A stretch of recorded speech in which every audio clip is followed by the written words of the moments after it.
Hey Nomads, thank you so much. We have finally arrived at the top 10. It has been a long and arduous journey through my 40 favorite 90s rock bands.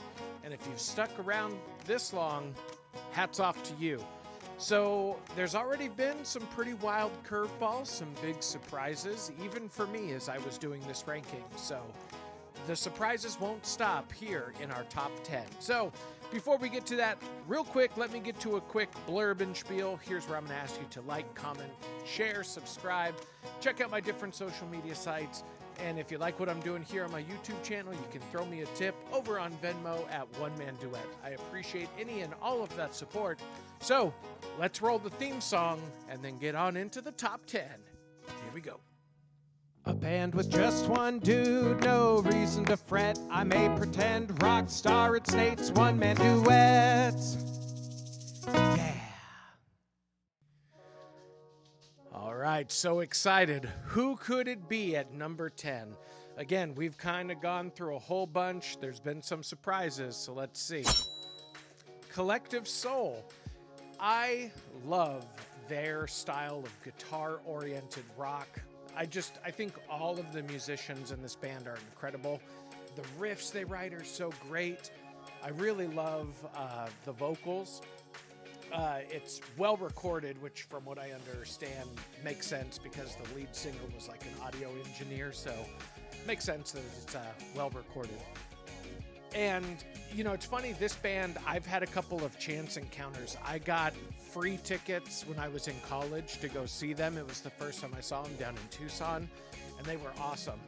And then I was at a Cardinals game, and I happened to be situated right on the aisle where I was overlooking the spot where the band that was going to play at halftime was loading in. And they were on stage, so I was like, you know, this far away from them, it seemed. And I was like, oh my gosh, that's Collective Soul. So I got to see them perform at halftime at a Cardinals game. So it's kind of funny. I love those little chance encounters. They have a whole bunch of great songs from the 90s. Shine, that was a big hit of theirs. Probably, I think their biggest hit. Yeah, that one's so much fun. December, what a great, beautiful song with so many like complex layers of things and some great guitar riffs. The World I Know, which is kind of a sweet ballady type song, is really great. Heavy, that one kind of rocks a little bit. I like that one a lot. Where the River Flows, again, another great rocker. Gel, that song is super cool too. She Said, a little more of their kind of more laid-back melodic stuff.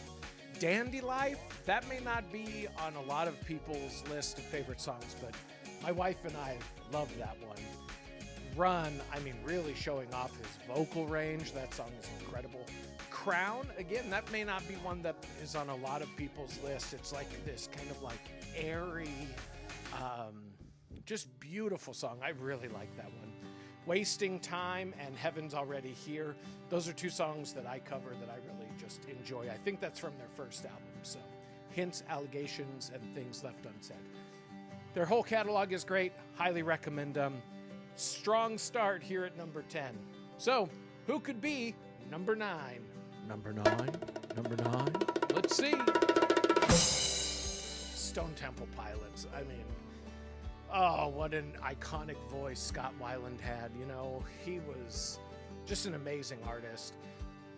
This band had so many catchy songs, but, you know, one thing that I have come to understand as I've tried to cover a number of their songs, they are sneaky talented musicians, like jazz chords and all these things that I typically don't assume is going to be going on with a rock band.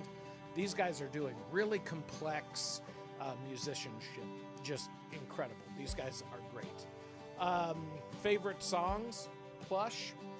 That's one of my favorite songs to perform. The chords of that with the vocals. I mean, it's just a masterpiece of a song. The song is so great. Creep. It's funny to play. There's two iconic songs called Creep from the 90s. This is not that one. This is, I think a lot of people may not even recognize that this song is titled Creep. You know, it's half the man I used to be. I think it maybe says creep in there somewhere, but it's not like an iconic central theme of the song, but a great song nonetheless. Where the River Goes, that song is so cool.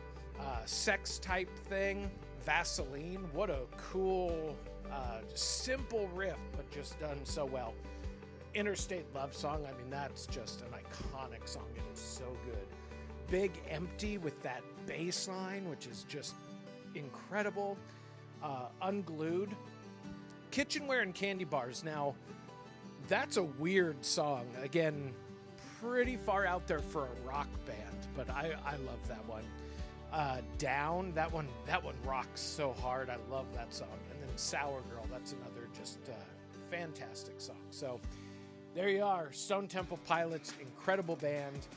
At number 9, really cool. All right, so who can be at number 8?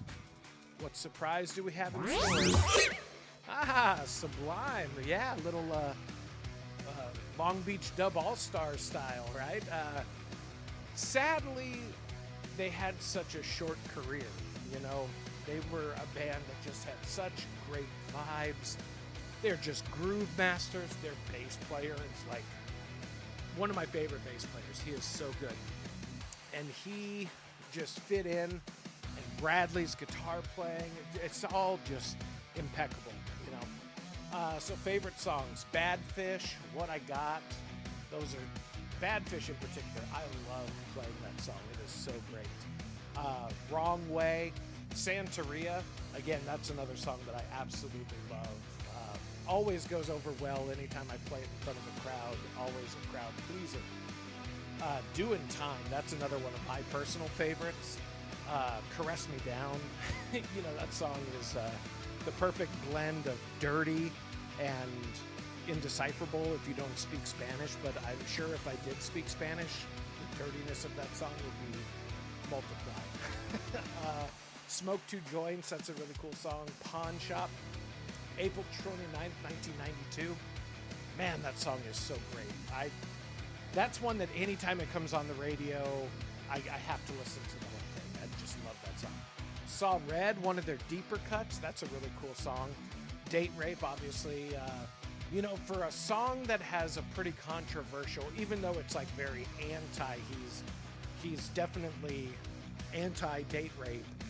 But for a song that's controversial and deals very vividly with things, for that to become popular really says something about the strength of the song.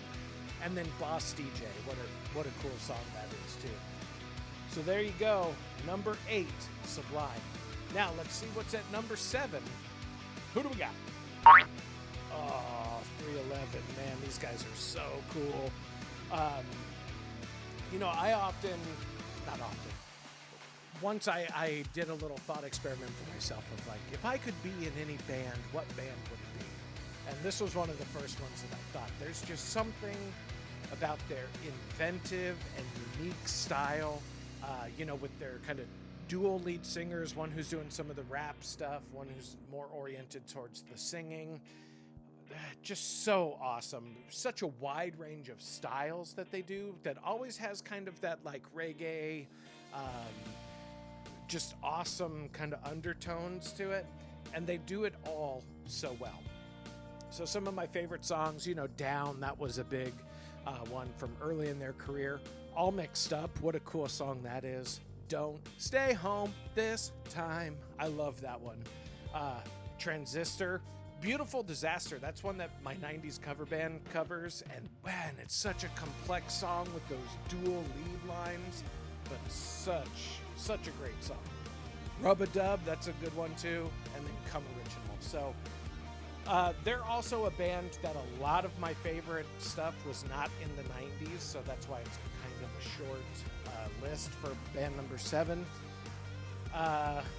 They have so many other great songs that I didn't include here because they were not done in the 90s, so there's a brief explanation.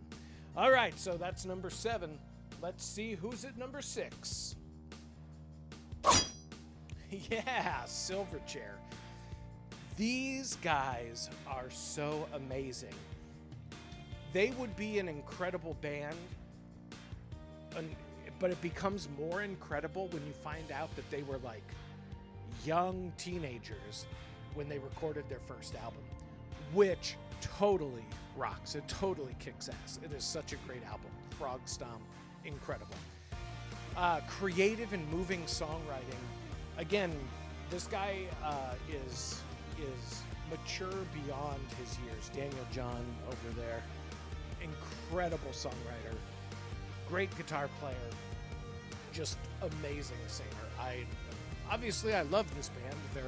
They're at number 6. So favorite songs, Tomorrow, that one is a huge smash hit. That's a fun one to play. I always love covering that one. Israel's Son might be one of my favorite songs ever. It's the opening song of Frog Stomp. And man, you talk about a tone setter, right? Just a song that comes in and just rocks. It is so awesome. Pure Massacre, Madman, that song's wild. And Freak, Abuse Me, that's a really great song. No Association, he gets into some really dark and foreboding stuff. Roses, man, that is an earworm of a song. I can't believe that one didn't become more popular. That had like smash hit written all over it. Emotion Sickness, this is some of their more complex work. I love that song. Anthem for the Year 2000, that song rocks and is incredible. Anna's song, Open Fire, that's more of kind of a moving like ballad type song. Miss You Love, that song is incredible. And Steam Will Rise has such an awesome vibe and just the rhythms and the melody of that song. I totally, absolutely love it. So there we go. There's number 6. Now, here we are. Top of the mountaintop, top 5. The best bands, in my humble opinion. My favorite 90s bands. Let's see what's number 5. Weezer. Yes. Amazing career. They're still going strong here, and I'm recording this in 2025. These guys are still putting out new music, covering songs all over the map. They're great. I was surprised that only 2 of their albums came out in the 90s. I kind of jokingly think of them as the modern-day Beatles. When I listen to their songwriting and how they have a way of making complex things sound simple and making simple things sound more complex. I don't know if that makes any sense, but I think the Beatles did that really well, and I think that Weezer does that really well too. So I know it's a really weird connection. I'd be interested to hear your guys' thoughts. Do you think there's any merit to that, or do you think I'm, way off base? Who knows? All right. Really talented musicians and songwriters. I just love these. So favorite songs, My Name is Jonas. Dude, that song is so great with those kind of the intro lick and then going into these like different movements. All the songs of the part are very distinct, but they work together so well. It's a great song. No One Else. I love that song. I love playing that song. That's a really fun one. Buddy Holly, that was kind of their big smash hit in the 90s. Just so fun to sing along to. Undone, the Sweater Song, just classic. That's a weird song. That song's really weird for a popular song. That's some pretty decent radio play and stuff, and it's pretty out there. Say It Ain't So, one of my favorite songs to perform. Such a just rocker in it, and really some great dynamics, some parts that are really slow and chill, and then parts that really just kick into high gear. It's so great. El Scorcho, that's a really fun song. I like that one a lot. And Pink Triangle, what a great song. All right, so that's number 5. What could be up at number 4? Let's see if I can swipe successfully this time. Hey, look at that, first try. Number 4, Green Day. Oh yeah. So they're another band that had a lot of great work in the 2000s. I think some of their career best work was in the 2000s, but they had 3 albums. Three like big mainstream albums in the 90s. Now they had a career where they were kind of this underground band in the punk scene for a while, so it depends on how you count albums and what albums count. Anyways, we could go down the rabbit hole there. They're all amazing players. Such speed, but not just speed, but accuracy. They play fast, but everything is crisp. It's really, truly a remarkable skill. This was a band that, when I was learning to play bass in particular, highly, highly influenced by, especially the album Dookie, which is that logo is from the Dookie era. So Longview, oh man, what an iconic bass part. That whole song is cool, but the bass part, just legendary. Welcome to Paradise, I love that song, especially the bridge. Oh man, that guitar lick is so good. Basket Case, just an iconic song. I think that might have been the first rock song that I tried to learn on a bass, and that again kind of opened up my mind to I had been playing music for a while, and I was kind of developing my own musical taste, and that was one of the first times where I'm like, oh, I can play songs that I like musically. And so it was just such a time of musical discovery, holds a really special place in my heart. So When I Come Around, again, what a great bass part on that. All by myself, kind of jokingly put that one. If you know that song, you'll know why it's a joke. It's kind of a hidden song, but it's so great. Geek Stink Breath, that's a really cool song. Brain Stew and Jaded. I always wait with anticipation as that last note of Brain Stew holds out. Is the radio or whatever I'm listening to, are they going to play Jaded or not? So that's always fun. I love Jaded. That song is super cool. Walking Contradiction, Hitching a Ride, I really love that song. King for a Day, especially their live versions of that song. So good. And then Good Riddance. I always find that one funny that has become kind of like a graduation song, and it's titled Good Riddance.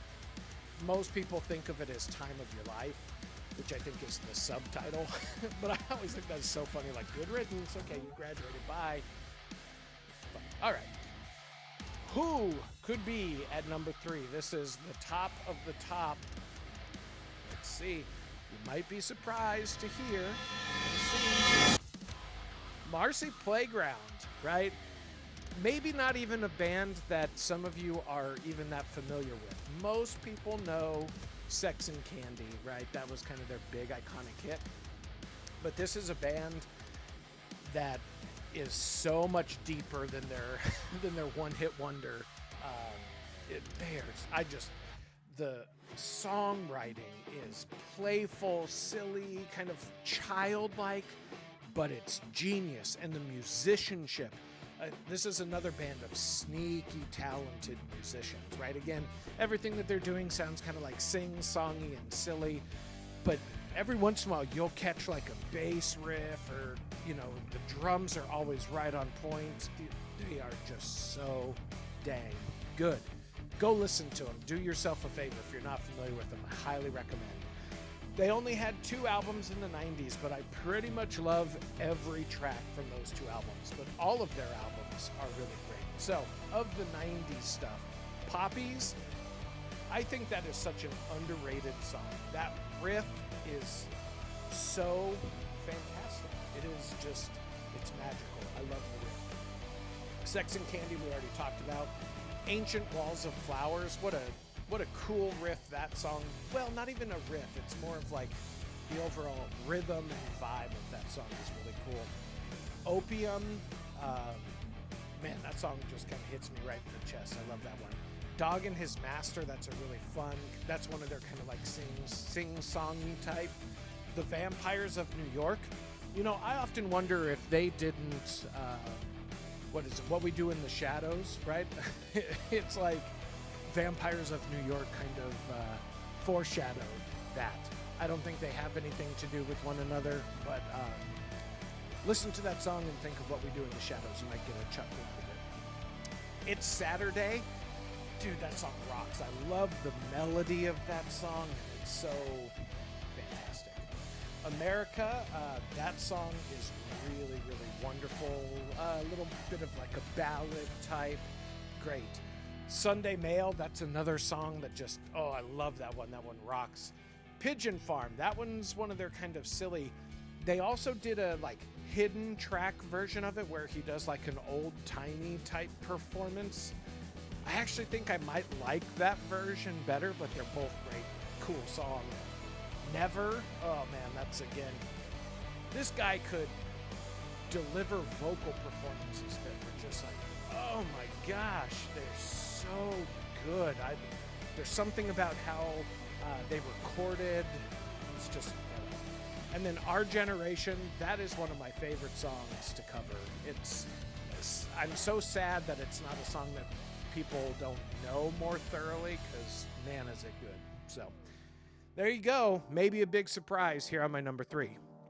Now, as we get into number 2 and number 1, I kind of intuitively knew what my top 2 were going to be, but I thought that they would be flipped. But how I did this list is I gave ChatGPT my 40 favorite bands, and then it asked me like hundreds of questions. Do you like this band or this band better? And I just answered them one by one. And it did some sort of tabulation and gave me, okay, here's your ranked list of 40 bands. And I was genuinely surprised that number 2 was number 2, because I thought it would be number 1. So, who am I talking about? Who came in at number 2 that I thought would be number 1? None other than Radiohead. If you were to ask me who my favorite band is, I would answer Radiohead. No hesitation. Now, 90s band, right? If you ask me overall, it gets a little more complicated, but who's my favorite 90s band? Radiohead. Except, it's actually my second favorite band. Little did I know. So, if you ask me, generational talent, right? This is a 5-piece band, and they are all incredible musicians. The drummer has gone off and done a couple solo albums, which I really love.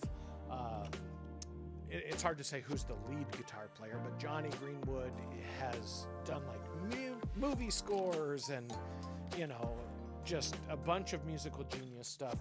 Tom York, the lead singer, has obviously done a bunch of projects. He's a genius. Ed O'Brien, really great musician in his own right. And then I believe it's Phil Greenwood. No, Phil's the drummer. I'm totally brain farting, but it's Johnny Greenwood's brother. So doesn't it figure? It's always the bass player that no one knows, right? So I apologize for this brain fart. I'm going to put his name here after post-production. I'm going to research and figure out who that is, because I feel like an idiot. But this guy, he's great too.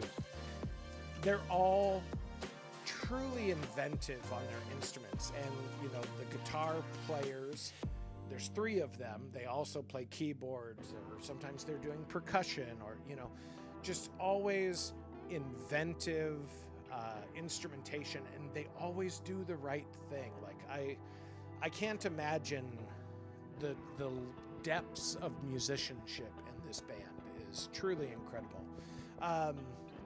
So, a bunch of their albums also came after the 90s, so these are just my favorite songs from the 90s, and it's a big, long list. Creep, obviously, their big breakthrough. Stop Whispering, Anyone Can Play Guitar, Faithless the Wonder Boy. That's all from their first album era. Then the album The Bends, Planet Telex, The Bends, High and Dry, Fake Plastic Trees, Bones. Man, that song rocks. Nice Dream, nice ballady song. Just, again, another rocker. My Iron Lung, Bulletproof, I Wish I Was. Oh, just what a heartbreakingly beautiful song. Black Star, and Street Spirit Fade Out. I think that's pretty much the track listing of their second album, The Bends. That was probably my favorite album when I was a teenager. I listened to that so much. And I really do think that Street Spirit Fade Out was the song that really captured me and made me fall in love with this band. That is just an incredible opus of a song. I highly recommend go listen to that one. Killer Cars, that's kind of a deep cut from the Benz B-side, but that song is so cool. And then you have OK Computer, and that song, or that album rather, you know, look up best albums, any list, that album is probably going to be in the top 10 easily. Widely considered a masterpiece, and I wholeheartedly agree. So we had songs like Karma Police, Exit Music for a Film. Man, that song is so haunting and incredible. Paranoid Android, what a just mind trip listening to that and all the different movements and things that it has. Electioneering, just a all-out rocker. Climbing Up the Walls, this really haunting, fantastic song. No Surprises, just beautiful. Lucky, I love playing that one. That, Lucky, and The Tourist are two songs that I personally really, really enjoy covering. So there you have it. Again, a surprise to me at number 2. So you maybe have seen all 39 of my rankings up to this point. Maybe you saw, I know this is part 4 of this video. If you saw part 1, that was number 40 through 31, part 2, part 3. So maybe you've deduced, you know, what band I haven't talked about. If you're familiar with my channel, I cover a ton of this next band, and maybe you'll guess it. I'd be interested. Pause it right now. Throw me a comment of who you think my number 1 favorite band of the 90s is. All right, drum roll. Let's check it out. Bare Naked Ladies. Oh yeah, these guys, they're just so incredible. And when I saw ChatGPT do that, again, I thought that they would be number 2. And as I thought about it, I was like, yeah, you're right. These guys they're my favorite. They're incredible. They make my heart happy. They're everything your favorite band should be, right? Just wonder. I've seen them live a number of times. They are incredible live. So yeah, this band is super witty, silly, and talented, right? I mean, they do such a great job of balancing like lighthearted goofiness with like seriousness. Like some of their songs really deal with some pretty deep things, but you'd almost kind of never guess because a lot of their stuff just sounds happy and fun. So they're a band that featured dual lead singers in the 90s, and up until, you know, I think maybe 10 years ago, one of the lead singers left. But hands down, the best live shows I've ever seen. These guys are just fantastic musicians. So, oh boy, buckle up, right? A really super long list of favorite songs from these guys. So Brian Wilson, that one got fairly popular, mostly up in Canada. I don't live in Canada, but like, I think Bare Naked Ladies is a huge band in Canada, which is where they're from. So Canadians just have really great music taste, I guess. Grade 9, again, we talked about the silly, goofy songs. That's up there, but it's so great. Be My Yoko Ono, same thing there. Wrap Your Arms Around Me, though. There's the more kind of deeper, more serious things. What a Good Boy. What a beautiful song that is. The Flag. Wow, that song is incredible. It's so amazing. I really enjoy covering that song. Let's see. If I Had $1 Million, that was, I think, the first one that really got kind of big in America radio play. You Will Be Waiting. I cannot tell you how many times I played that in coffee shops in the late 90s, doing that song acoustically. I loved playing that song. That's a really fun song. Am I the Only One? Again, that Nutshell, Life in a Nutshell, man, I played those. And The Wrong Man Was Convicted. And Straw Hat and Old Dirty Hank. And When I Fall. I cover, again, I think I learned almost every song they ever did just because I love them so much. Their songwriting is so great. And it was also like perfectly accessible. Now, their main guitar player, Ed Robertson, is a better guitar player than I am. I am not as talented as he is, but I could do a simplified version of what he did. And it was like, oh, you know, I found my own style a lot through covering and doing kind of my own version of their songs. So, you know, I think that's part of why this band holds a special place in my heart. It helped me kind of find my musical identity. Let's see, where were we? I Live With It Every Day. That's such a cool song. Old Apartment. I love playing that one here still to this day. A little bit of a rocker. You know, they don't do a lot of like hard rock, and that one isn't hard, but it's kind of rocks in its own way, and I like it. Let's see, what was that? Old Apartment, Break Your Heart. Oh, what a heartbreaking song. That one is so beautiful, and what a vocal performance on that song. I kind of cover that one, but I don't play it very often because, like, you have to go to a place to give that performance that is hard to muster. It's really incredible. Let's see, Shoebox. So that one is really cool because that was featured on the Friends soundtrack. And when that came out, I was already a fan of Bare Naked Ladies. So I was so excited when they got on, you know, what was the biggest smash hit show at the time. I was so thrilled. Then 1 Week, right? That was kind of their big smash hit. I think sometimes people might think of Bare Naked Ladies as a one-hit wonder, which is silly because they've got, you know, dozen plus albums and stuff. But I think that song was like so incredibly popular. It was like the song of the summer for, you know, whatever year it came out. It's All Been Done. Man, that song is so cool and so fun. Light Up My Room, I really love. I'll Be That Girl. That's an incredible song. Alcohol, that's one of their songs where it sounds fun, but is dealing with something very dark and heavy. Call and Answer, beautiful song. Love covering that one. Never Is Enough, that's another one. And Who Needs Sleep, and some fantastic. Again, all songs that I like to cover. So, whew, yeah, that was a mouthful. So there you have it, folks. My number one favorite band and my top 40. That was a lot to cover.